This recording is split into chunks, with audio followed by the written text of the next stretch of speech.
Yo, what's going on, guys? Mush back at it with another video. Huge W in the chat. Huge W in the chat. I'm not a live streamer, so I don't know why I'm saying that, but huge. Finally, after so much complaining, and I say complaining as if that's like a negative connotation in that we were doing something wrong, but Sony learned something, and they are finally pulling regional restrictions on their Steam and PC games. We all know why they did this in the first place. They wanted to bake in PlayStation Network account linking. They're so desperate to get you into that damn ecosystem so they could try to get PC players to buy PlayStations. It wasn't working out, and now they have pulled it across the board on major games. This includes God of War Ragnarok. This includes The Last of Us Part 2 Remastered. This includes Spider-Man 2, and this includes Helldivers 2, where all of this controversy all those years ago, it was only 16 months ago, you guys. It was only 16 months ago. It hasn't been that long. 16 months ago, it started with Helldivers 2. We'll talk about that, and we'll talk about some other PlayStation notes coming out of their business meeting. Kind of an interesting statement as far as PlayStation's plan on releasing their games on PC. And you have to read the tea leaves. You have to actually study what's been going on. We'll get to that in a little bit. But yes, the PSN regional lock or whatever, limiting people from buying games, and people had to sail the high seas to play some of these PlayStation titles, that has been pulled on major PlayStation games. Why this was here in the first place? We know why it was here in the first place. PlayStation really wanted to use the PC market. If they could have it in their ideal world, you guys, they would have everybody on PlayStation so they can passively generate revenue off of you, off of PlayStation Plus, buying games on their platform, or etc, etc.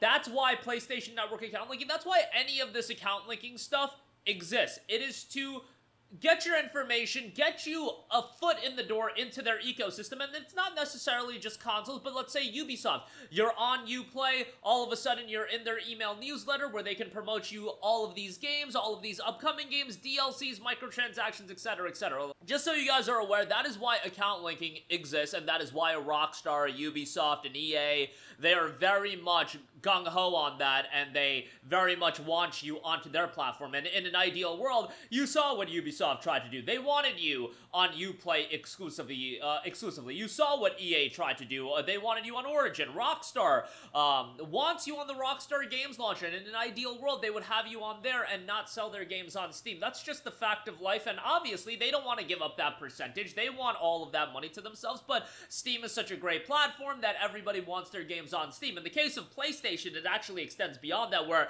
they would ideally want you off the PC ecosystem altogether. They would want you into their ecosystem, buying all your games on their platform, where Ubisoft just wants you to pretty much buy Ubisoft games on their platform, and people didn't even want to do that.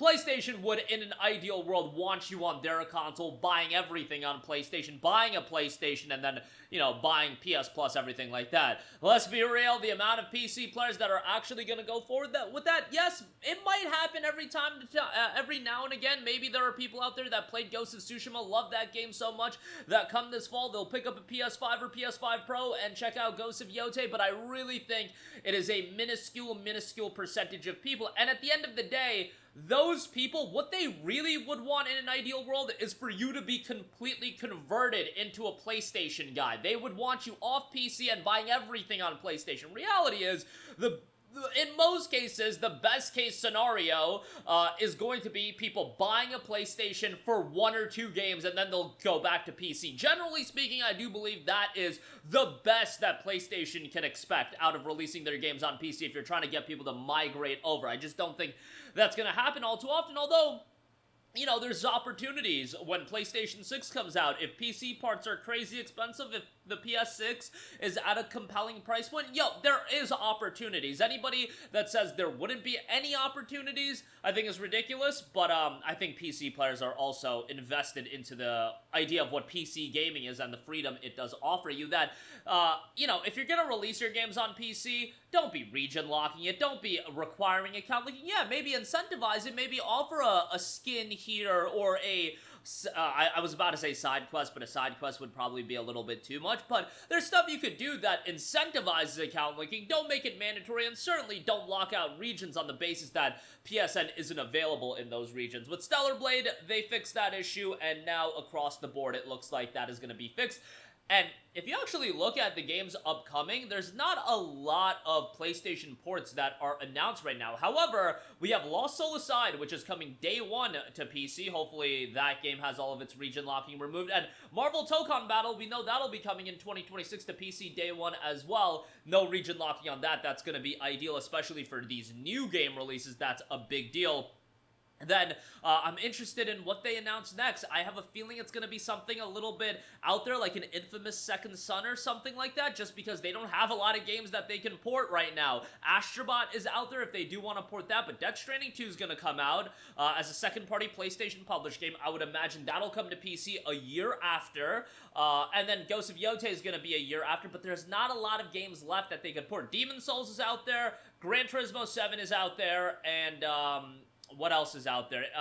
Again, you have to look at the PS4 games and the older titles, like Infamous Second Son, Bloodborne, obviously, which, who knows if that'll ever happen. Uncharted Nathan Drake Collection, I think, makes all the sense in the world, but that brings me to my next point. Sony had a PlayStation business meeting, and they went in-depth on PlayStation and their plan going forward that they still want to release console exclusives, in the sense that it's what you guys know. The narrative-driven titles are gonna come to consoles first, PlayStation 5, and ultimately PlayStation 6 first, and then get ported to PC down the line. However, what's not getting talked about enough is the fact that the window has been adjusted to what it was in the past. They said in the past at least 2 years later. They have reworded that, and now it is at least 1 year of exclusivity, and then it comes to PC.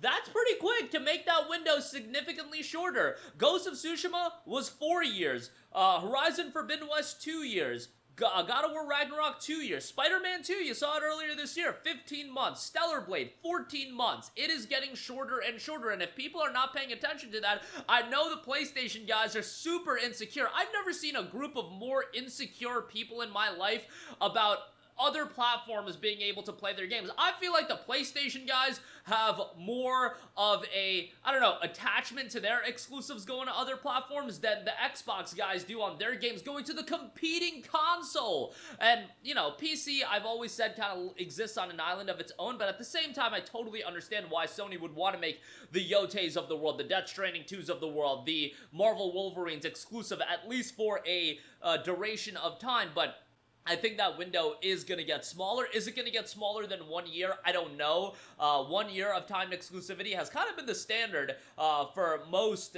games. Even exclusivity deals, like Rise of the Tomb Raider, Xbox had 1 year of exclusivity. You know, Marvel Spider-Man 2, again, 1 year on that. Final Fantasy VII Rebirth, 1 year on that. So I foresee 1 year being the standard, but man, maybe, I don't rule it out that sometime a decade from now, a decade and a half from now, that PlayStation games are showing up on PC day and day. Because if you would tell me a decade ago that PlayStation games like Last of Us and God of War would be on PC, I would have said you're crazy. That's never gonna happen. But look at the world we're living in now, and things change fairly quickly. I mean, a decade ago, the idea of Halo on Steam I thought was crazy. The idea that I had is, like, best case scenario, we'll get Halo on the Windows Store one day. But no, MCC is on Steam, and that seems just like, yeah, it's there, it's happened, but what's next? It'll be interesting on that. That'll do it for me. Let me know all of your thoughts. Big dub for PC gamers as far as Sony removing regional restrictions, and pretty interesting stuff from the business meeting. Most interesting to me is that window has been quietly shortened to 1 year. So take that for what you will. That'll do it for me. Your thoughts down below. As always, guys, thanks for watching, and I will catch you guys in the next one. Peace out.